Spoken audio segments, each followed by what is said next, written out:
Welcome back, Stoner Squad, and welcome to all those new to the channel. My name is DanIsStoned, and thank you for joining me today for some more Crusader Kings 3. So, we are going to be continuing our mini-series as the Earl of Munster, or the Petty Kingdom of Munster, sorry, with our goal of forming the Emerald Isle, kind of a small little mini-campaign, get a nice little achievement, the Emerald Isle, and just showcase all the new stuff without getting into over-complicated stuff. The overly complicated and grand campaigns will come following this, and I have a really big one in store for you guys, and I can't wait to show you that.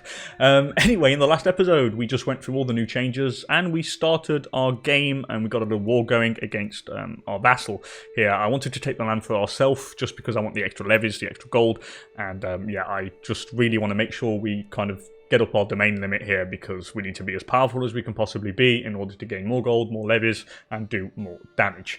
Anyway, let's keep rolling here. So we did do our main fight with, did the main battle with our vassal. We wiped his army off, and now we're currently sieging his holding here. So once we take that, the war should be over, 50% war score, and we should be very close to getting there. Before we start off, I did forget to show you something down here, and it's a little kind of, it's not very well visible, and it's a stress level bar, and this is new. So basically, stress is, I'll show you, so stress measures a character's mental well-being. Characters gain stress by taking actions that conflict with their personality. Okay, so basically, if you're a chase man and you go around chasing women, then it conflicts your personality and you gain stress, and I think, and you gain different negative, I think negative modifiers depending on how much stress you get. So every 100, the stress level, for every 100 stress, the character accumulates, also causing to gain stress level. Okay, the increased penalties to characters' fertility and health. So basically you want to make sure you keep him stress-free, which is vitally important. But anyway, let's keep the siege going here. So I'm going to up the speed a little bit here. Don't need to keep it on speed 3, because all we need to do now is pretty much siege this down. We have 501 men. What the hell? How did he get so many men there? Are you fighting? Who are you fighting? Wow, he's fighting quite a few people. Okay. We are losing men here in the siege. Hopefully we're going to be able to take it before we get smashed. Or before we actually lose enough men so I can't siege it. How many do you need to siege it down? Fort level 3. So you need 400 men to siege it, okay. Anyway, we won the siege, we captured the hostage, which is the former vassal of mine, and now we can actually force the guy to give up what we want. So enforcing the demand, I gain dread, so that's good, so we can probably try and force people to do more of our bidding. I can now imprison the guy because he refused to give up his land. So let's enforce the demands. So be it. So now I can revoke it pretty easily, so we're going to go and revoke his title. And we can revoke it without penalty now. So, however, it does change the control level by 30. So, it doesn't matter though, we will revoke it. I want the land for ourselves here. He has no choice but to accept the decision to strip him of land. And now we gain 2 holdings. So, we have the holding here, the barony, which is under our control. And of course, we have the sub-holdings, which is the city and the temple. And they're also going to be providing us with some more gold. Now that war is over, we can disband the levies. Remember to disband them, because they cost you gold otherwise, and that's not cool. We gained a bit of gold, by the way, from the war, so war is a driving force in the economy. You should be imprisoned, and they're going to keep you imprisoned, by the way. I don't want you going anywhere. And now you'll notice we make very little gold here. Now, if I click on this, and you'll see the control level goes down to 30, because we're occupied, minus 500%.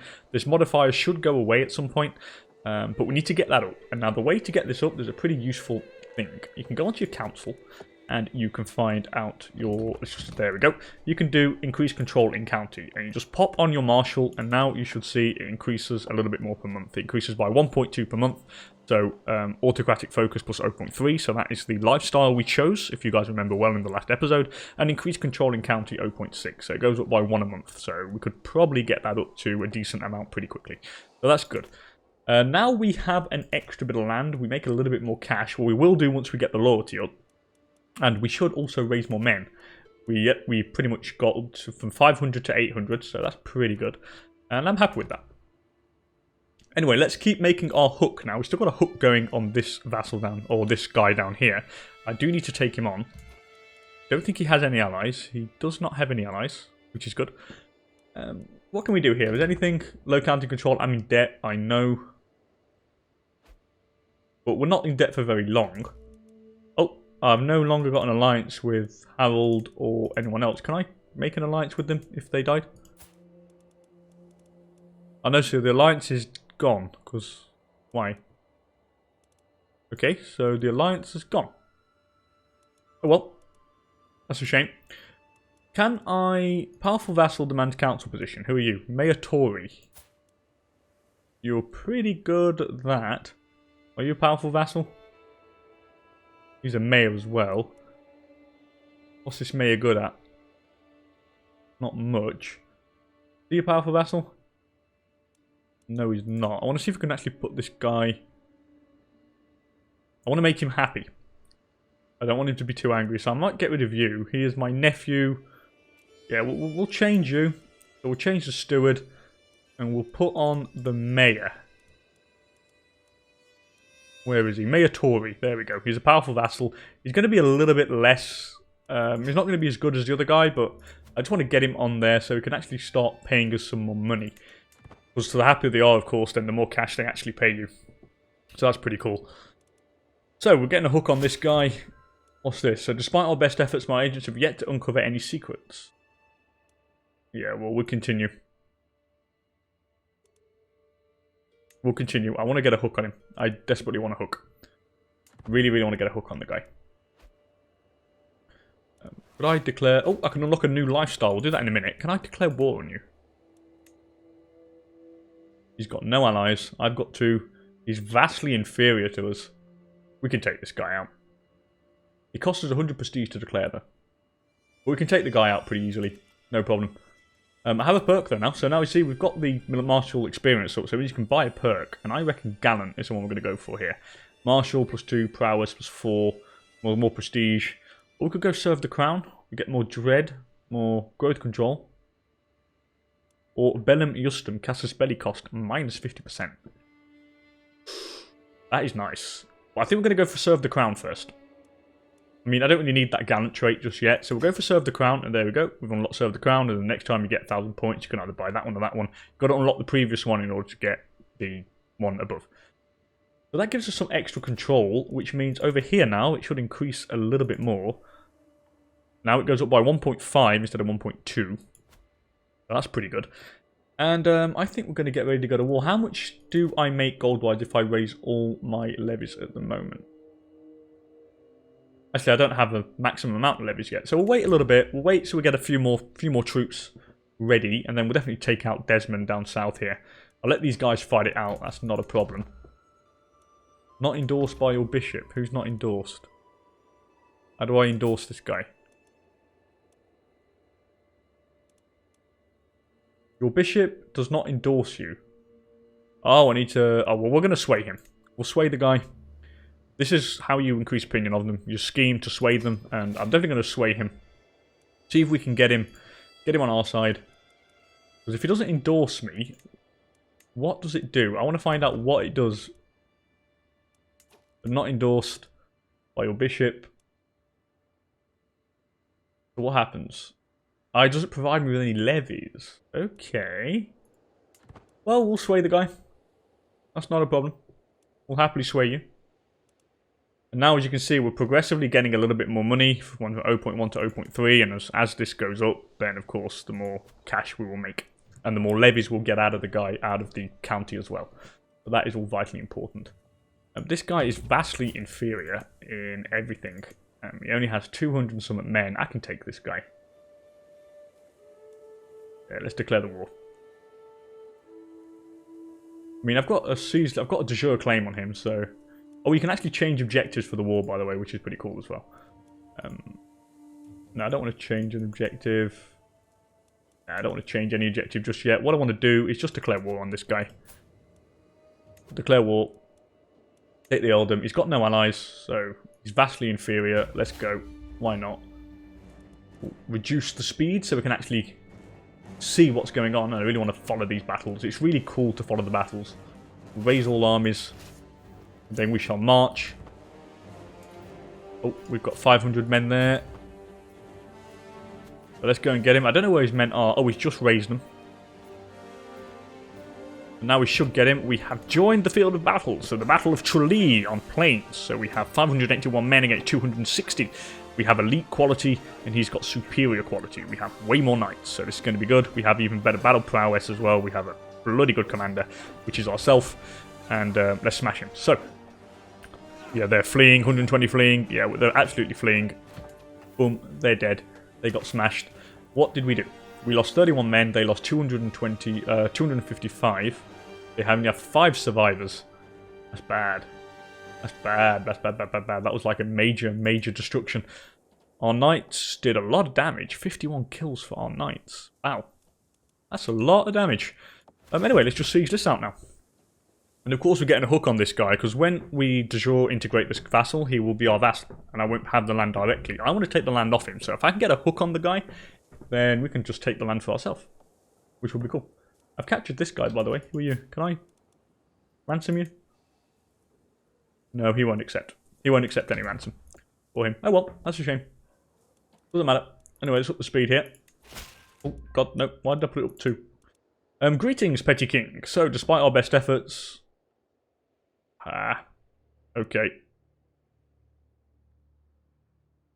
Let's keep it up one more time. One more time. Let's see if we can do it. I really would like to. Now, I can actually, while waiting for this now, I can actually show you guys the map mode. So I'm going to slow the speed down to speed 3. So of course you have your general realm map mode, which allows you, so I'll just move that down, which allows you to see the different political entities. Then of course you have the duchy titles, so the de jure duchy titles. You have the de jure kingdom titles, so the Kingdom of Ireland is what we're going for. And you have the empire titles, of course, and all sorts of stuff. A load of empires. Look, Byzantine, Maghreb, Arabian, load of stuff. Seljuk. This is cool. This is cool. Then you have your religious kind of side of things. The holy sites are marked of your religion, so you can see them marked by a cross. There are the cultures here, and then you have the houses. So this is basically the dynasties. So House Brienne. You have a couple of more map modes. So you can add government types. So we're feudal here, as you can see. Also development. Why am I paused? Oh no, because I've got an event, haven't I? I need to do the event. My spy master has come to me with grave news. While we do not know who, someone is plotting to kill my knight. Alright, let's find out who's plotting to kill him.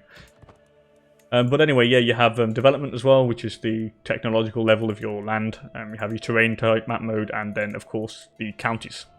I wish there was more map modes, to be honest. For me, there's not enough. I would like more map modes. Hopefully they'll add some. I really do.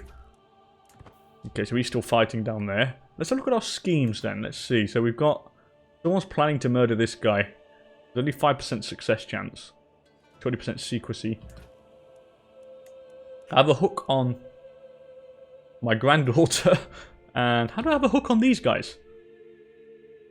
House head. Oh, I'm a house head, so I have a weak hook on them. Okay.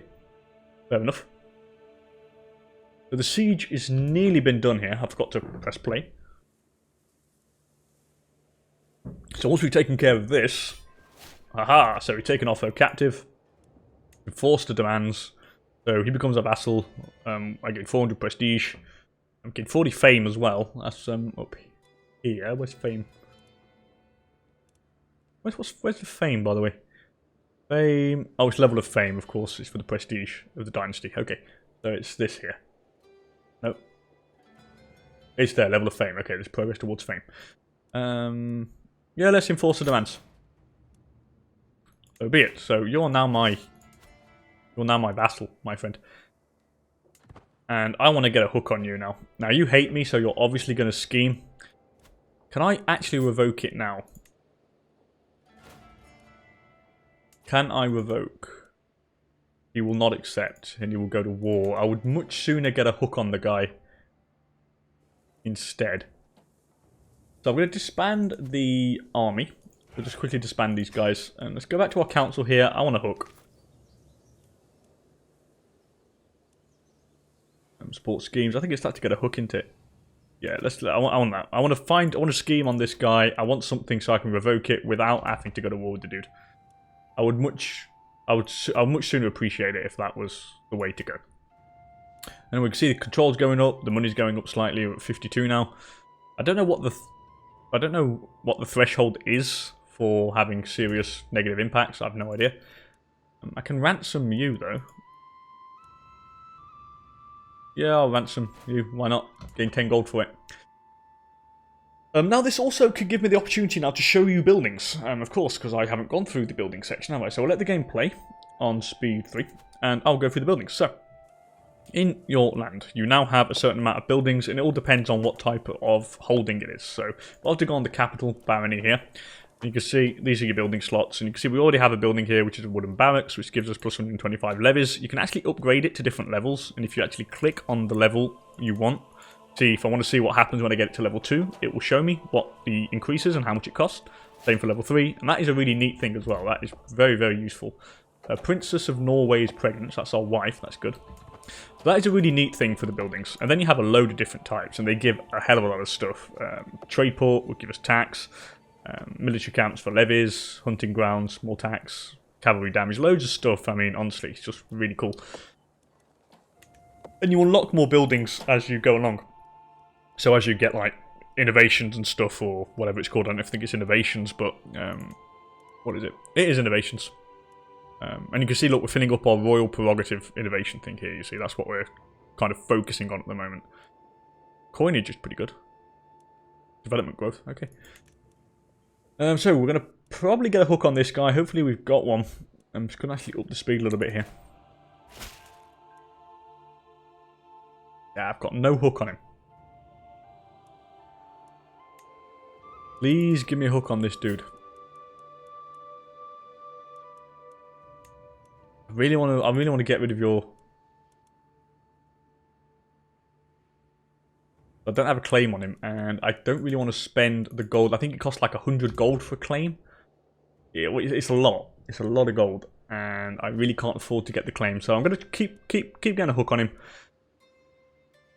I suppose we could try and make a claim on somebody here, but I don't have the gold, so I don't think it's necessary at the moment. We're going to actually kind of stockpile a little bit of cash here. And try and get as much as we can out of the place. I can declare wars, by the way. Earn fame. What can I declare war on you? Oh, I can declare war up here.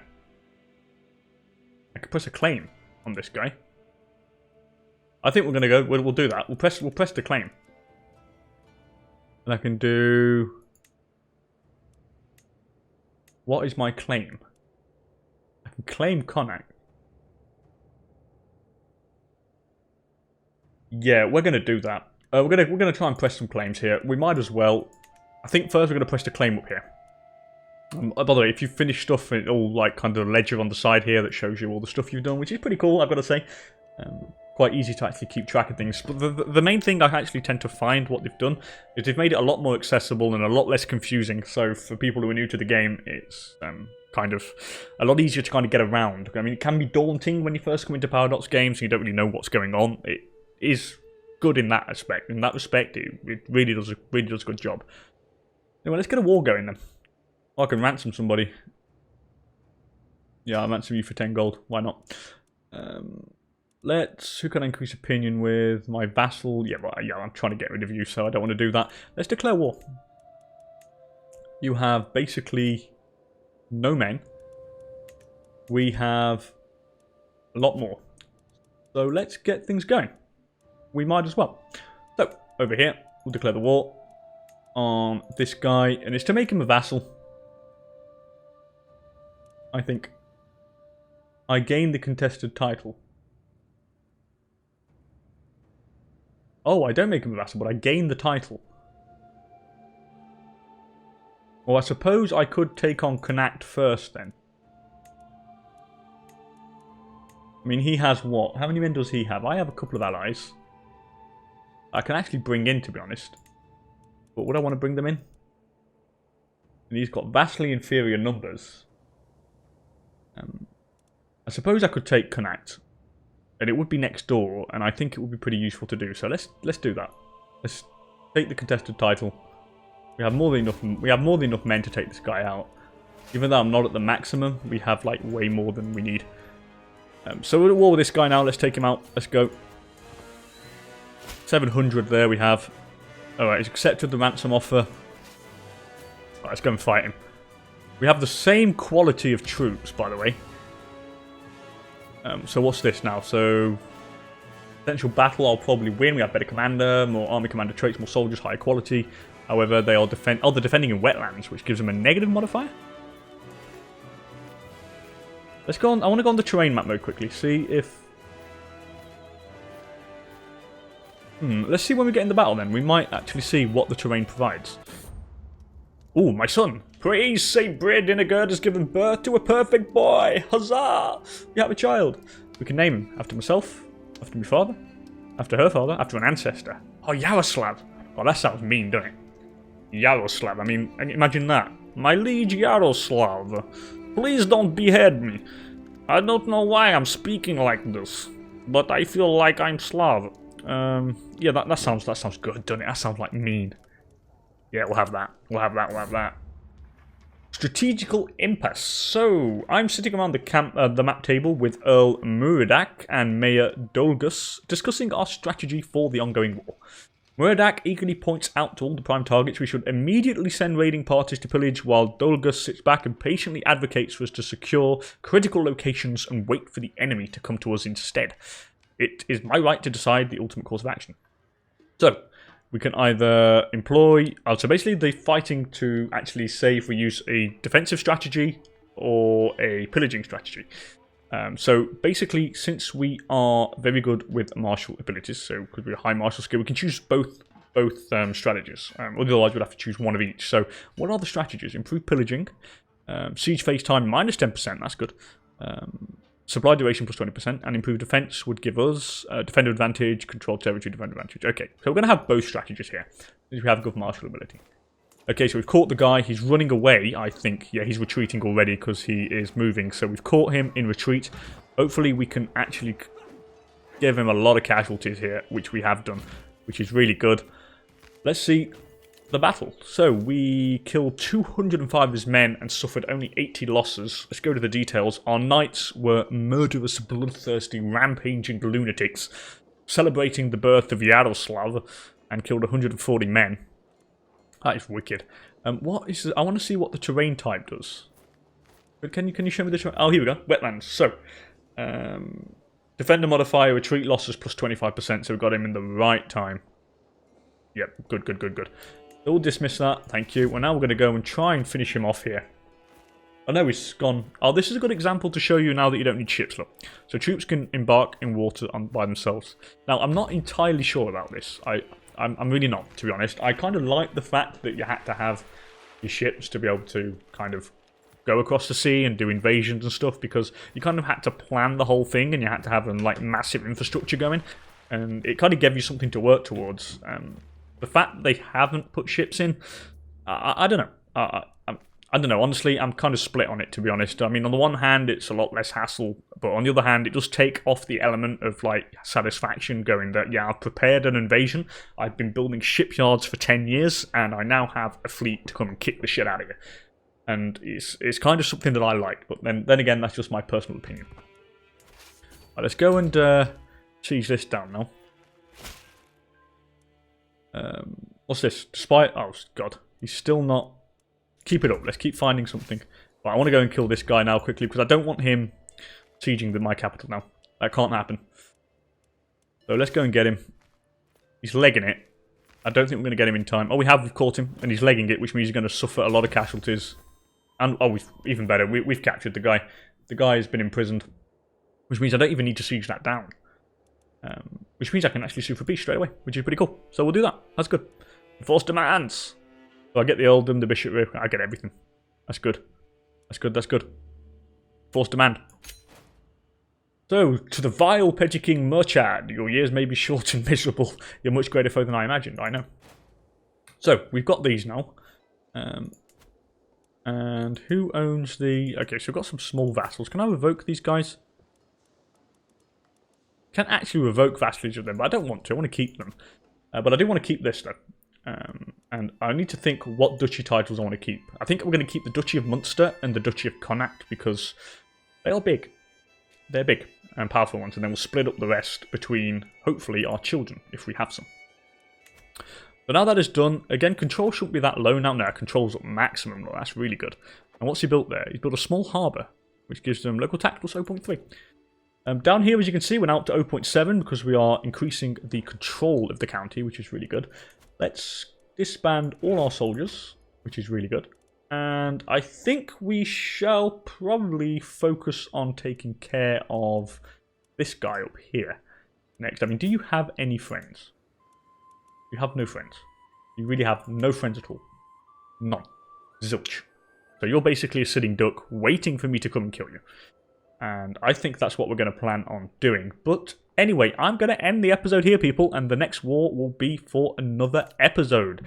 Anyway, as per usual, thank you so much for joining me. I'm hoping you're enjoying the series, or the small mini-series. I'm hoping you're enjoying CK3. And if you did enjoy the content, please don't hesitate to hit that like button down below. And if you want to see more Crusader Kings 3 content, also consider subscribing to the channel. And with that said and done, thanks again for being here, people. And I'll hopefully catch you all in the next one. Bye for now.